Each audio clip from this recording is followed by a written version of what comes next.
పెళ్లి కూతుర్ని రెడీ చేయించడానికి మంచి బ్యూటీషియన్స్ని ఇద్దరిని పంపించండి. అలాగే మేడం. వాళ్ళని కొంచెం ముందుగా రమ్మని చెప్పండి. అలాగే మేడం.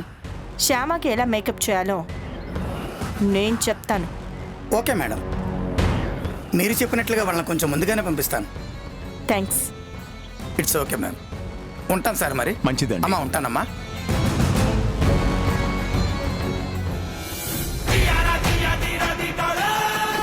ఈ రిసెప్షన్ ఎలా జరుగుతుందో నేను చూస్తాను.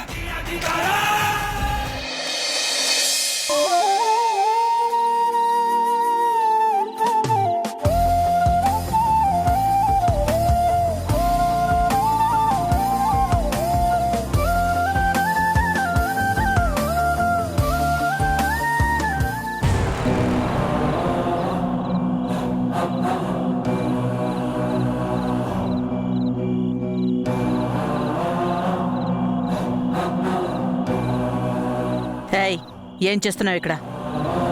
కన్నయ్యకి తులసిమాల కడుతున్నానండి. అవతల కొంపలు తగలబడిపోతున్నా నీకు కన్నయ్య తులసిమాల తప్ప ఇంకేం పట్టదా?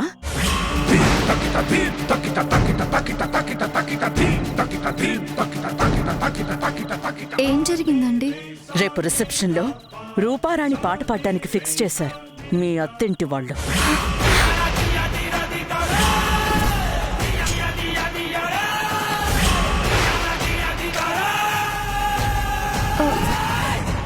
అలా ఎలా కుదురుతుందండి? ఎలా కుదురుతుందో నువ్వే చెప్పాలి. అప్పుడు నేను ఆయన పక్కనే ఉంటాను. ఎలా పాడగలుగుతాను? ఎలా పాడతావో నాకు తెలీదు. నువ్వు పాడి తీరాలి, అంతే.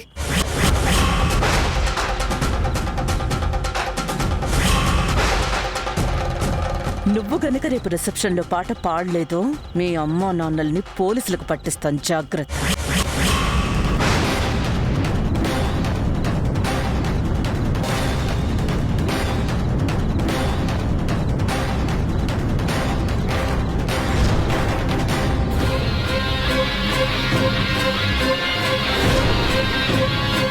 నేను పాడకపోతే వాళ్ళని పోలీసులకి పట్టించడం ఏంటండి? ఏంటా, మీరివ్వాల్సిన 10 లక్షలు నేనిస్తానని ఆ మల్లికార్జున్ మాయమాటలు చెప్పి పెళ్లి జరిపించేసి మాయమైపోయాడు. ఇప్పుడు ఆ 10 లక్షలు తీర్చాల్సింది మీ అమ్మా నాన్నే కదా?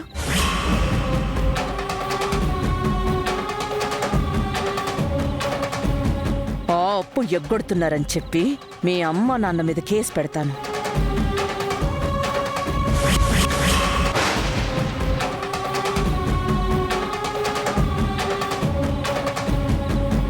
అప్పుడు పోలీసులు వస్తారు, నానా అల్లరి చేస్తారు.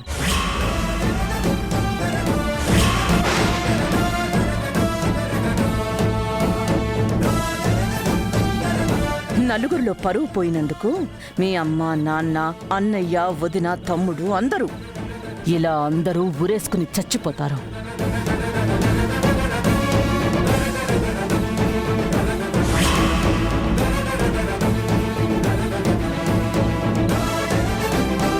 వద్దండి, దయచేసి ఆ పని చేయకండి.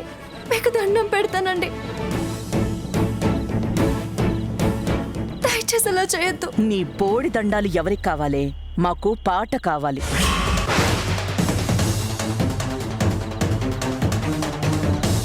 పాడతావా? పాడతావా?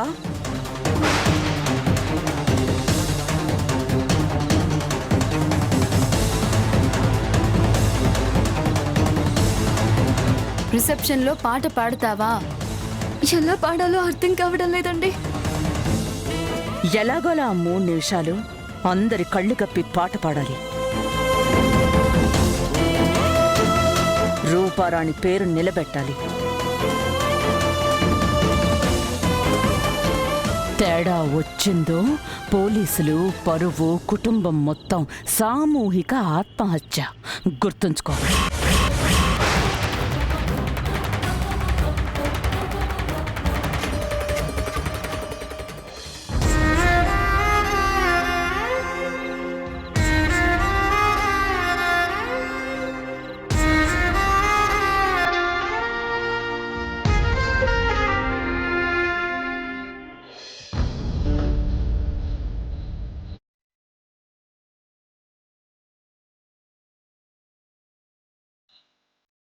నాన్న అఖిల్, చెప్పండి డాడీ. రిసెప్షన్ ఏర్పాటు చేయడం మీ మమ్మీకి అస్సలు ఇష్టం లేదురా. నా మాట కాదనలేక సరే మీ ఇష్టం అంది. కానీ తన వరుస చూస్తుంటే తను రిసెప్షన్కి అటెండ్ అయ్యేలా లేదు. నీ పెళ్ళికి మీ మమ్మీ ఎలాగూ రాలేదు, రిసెప్షన్ కూడా తను రాకపోతే బాగోదురా. పెళ్ళప్పుడంటే అఖండ దీప పూజ చేస్తూ ఇంట్లోనే ఉండిపోయింది. అందుకనే పెళ్లికి రాలేకపోయిందని నలుగురికి చెప్పగలిగాం. ఇప్పుడు ఇంట్లోనే రిసెప్షన్ జరుగుతున్నప్పుడు మీ మమ్మీ రాకపోతే నలుగురికి ఏం సమాధానం చెప్తాం? సో ఎలాగోలా మీ మమ్మీని ఒప్పించి రిసెప్షన్కి తీసుకొచ్చే బాధ్యత నీదే. వస్తుంది డాడీ. మమ్మీ తప్పకుండా రిసెప్షన్కి వస్తుంది. ఈ అఖిల్ కోసం తప్పకుండా వస్తుంది డాడీ. మమ్మీని నేను తీసుకొస్తాను. హా, ఇప్పుడు నాకు నిశ్చింతగా ఉంది Akhil. Good night daddy. Good night.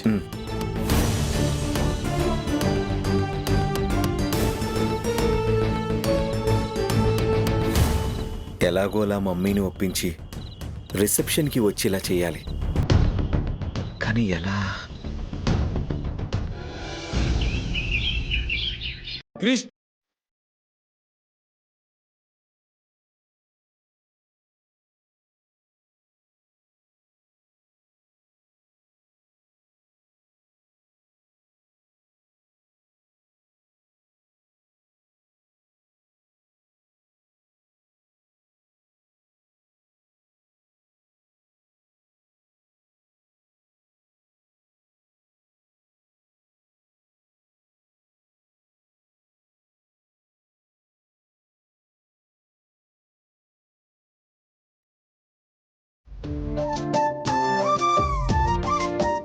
ఏంటి కన్నయ్య ఇది?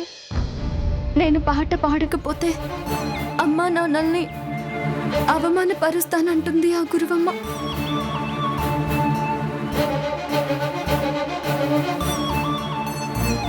ఇప్పుడు నేను పాట ఎలా పాడగలుగుతాను కన్నయ్య? అప్పుడు నేనాయన పక్కనే ఉండాలి కదా. నేనాయన పక్కనే ఉండి పాట ఎలా పాడగలుగుతాను? ఏంటి కన్నయ్య ఇది? నాకింత పెద్ద ఆపద తీసుకొచ్చావేంటి? ఆపద్ బాంధవుడివి నువ్వే కాబట్టి ఈ ఆపద నుంచి నువ్వే నన్ను కాపాడాలి, అంతే.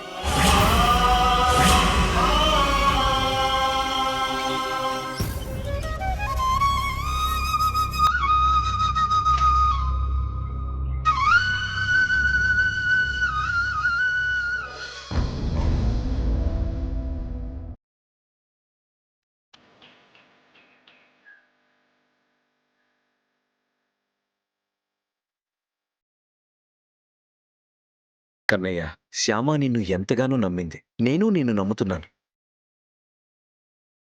శ్యామ ఇప్పుడు నిన్ను ఏం కోరిక కోరిందో నేను ఊహించగలను. ప్రస్తుతం శ్యామ కోరిక, నా కోరిక ఒక్కటే. మా అమ్మ మారాలి. అమ్మకి శ్యామ మీద కోపం పోవాలి. మా కోరికని తీర్చే బాధ్యత నీదే కన్నయ్య.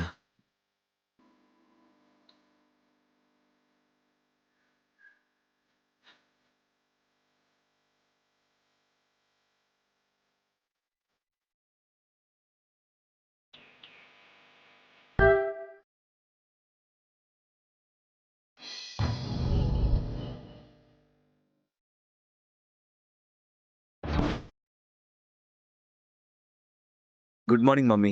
జరగాల్సిన బ్యాడ్ జరిగాక ఇంకా గుడ్ మార్నింగ్లు ఎక్కడి నుంచి వస్తాయి? ఏంటి పొద్దున్నే నా గదిలోకి వచ్చావు? అమ్మతో ఇంకా నీకేం అవసరం ఉంది? పెద్దవాడివయ్యావు, ప్రయోజకుడివయ్యావు, పెళ్లి చేసుకున్నావు, పెళ్ళాన్ని తీసుకొచ్చావు. ఇంకా నాతో నీకేం అవసరం? అమ్మ అవసరం కాదు, ఆలంబన.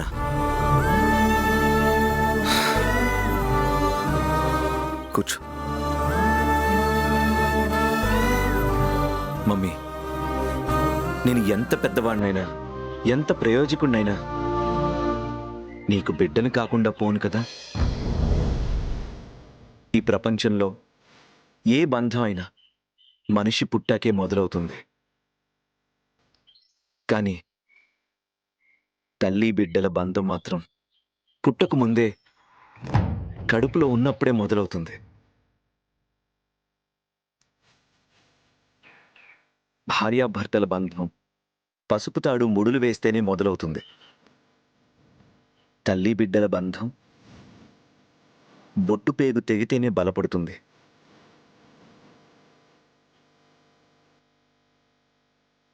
అది మొదలైన బంధం మనది ఎప్పుడో బలపడ్డ బంధం. మన బంధం ఎప్పటికీ బలహీనపడదు మమ్మీ. నా చీకటి భయానికి వెలుగులా నిలబడి నాకు ధైర్యాన్నిచ్చిన బలానివి మమ్మీ.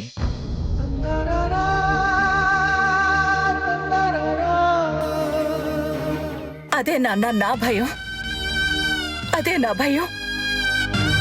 చీకటంటే భయపడే నీకు చీకటే భార్యగా వచ్చింది.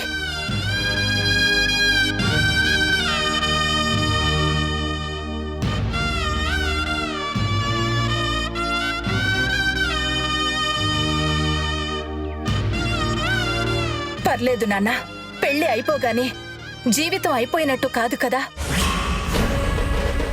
తరిమేస్తా నాన్న, ఆ చీకటిని నీ పక్క నుంచి తరిమేస్తాను. నీ మమ్మీ నీ కోసం ఏమైనా చేస్తుంది, ఎంతైనా చేస్తుంది.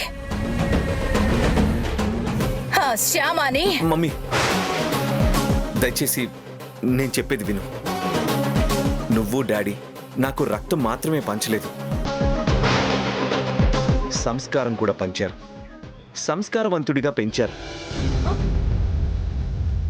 ఇష్టం లేనివి జరిగినా తట్టుకుని నిలబడే వ్యక్తిగా పెంచారు. ఎటువంటి కష్టం వచ్చినా బాధ్యతని మర్చిపోలేని వ్యక్తిగా పెంచారు. మీ పెంపకాన్ని గౌరవిస్తూ శ్యామ విషయంలో నేను బాధ్యతగా ప్రవర్తిస్తున్నాను. దయచేసి నువ్వు కూడా నీ బాధని తగ్గించుకుని బాధ్యత గురించి ఆలోచించు మమ్మీ, ప్లీజ్. ఏంట్రా బాధ్యత? ఏంటి? నా కొడుకు జీవితం నా కళ్ళ ముందే నాశనం అయిపోతుంటే చూస్తూ ఊరుకోవడమా నా బాధ్యత?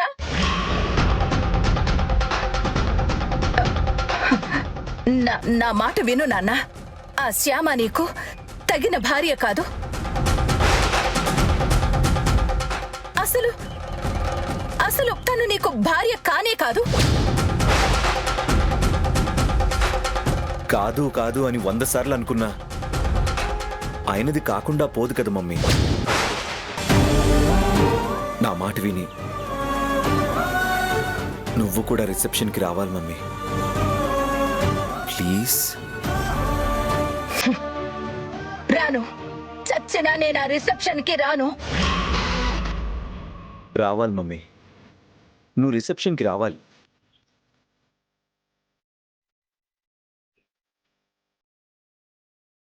రిసెప్షన్కి నేను వేసుకోవాల్సిన డ్రెస్ని నువ్వే సెలెక్ట్ చేయాలి. మమ్మీ, రిసెప్షన్లో నలుగురిలో నువ్వు నవ్వుతూ కనిపించాలి. నేను రాలేను. నువ్వు రాకపోతే నేను కూడా రిసెప్షన్కి వెళ్ళను. ఆ రిసెప్షన్లో నువ్వు నేను లేకపోతే నలుగురిలో నాన్నగారి పరువు ఏమవుతుందో ఒక్కసారి ఆలోచించు. పెళ్లి కూతుర్ని ఒక్కదాన్నే కూర్చోబెట్టి రిసెప్షన్ జరిపితే వచ్చిన గెస్ట్లందరూ డాడీని ఎన్ని ప్రశ్నలు అడుగుతారో ఒకసారి ఆలోచించు. వాళ్ళందరికీ సమాధానం చెప్పలేక డాడీ ఎంత ఇబ్బంది పడతారో ఆలోచించు మమ్మీ. ప్రస్తుతం పంతానికి పోవడం వల్ల పరువు పోవడం తప్ప వేరే ఉపయోగం ఏం ఉండదు మమ్మీ, ప్లీజ్ ఆలోచించు.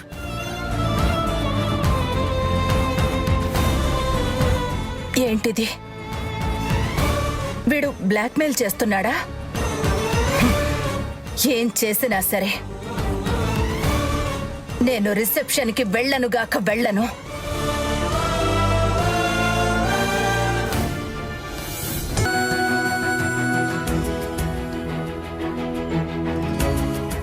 నమస్కారం. నమస్కారం, రండి.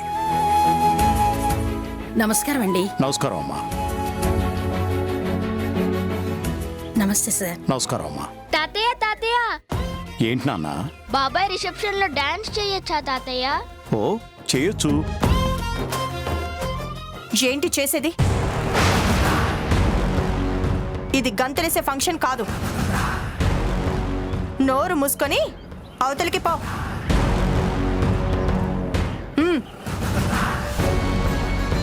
ఏంటమ్మా నువ్వు? ఎందుకు పిల్లవాడిని అనవసరంగా కసురుకున్నావు? మెల్లగా నచ్చ చెప్తే వింటారుగా. ఎంతమందికి నచ్చ చెప్పాలి మావయ్య గారు? అక్కడ అత్తయ్య గారికి ఎంత నచ్చ చెప్పినా ఆవిడ రిసెప్షన్కి రాను అని మొండి పట్టుకొని కూర్చున్నారు.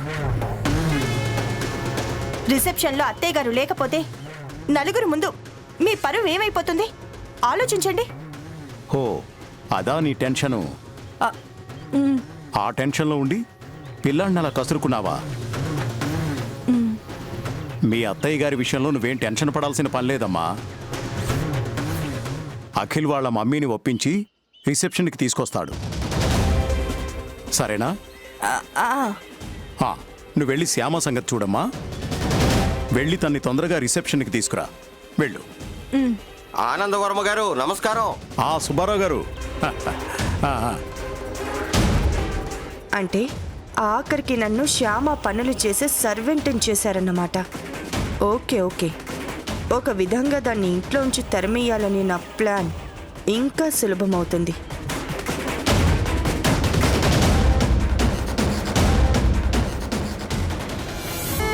హరిప్రియ, గోవిందు, కిట్టు, శోభ అందరూ రెడీనా?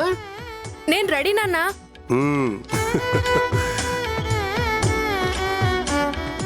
నాన్న నేను కూడా రెడీ నాన్న. మరి అత్తా కోడళ్ళు ఇంకా రాలేదేంట్రా? వాళ్ళు వచ్చేసరికి అక్కడ రిసెప్షన్ మొదలైపోతుందేమో నాన్న.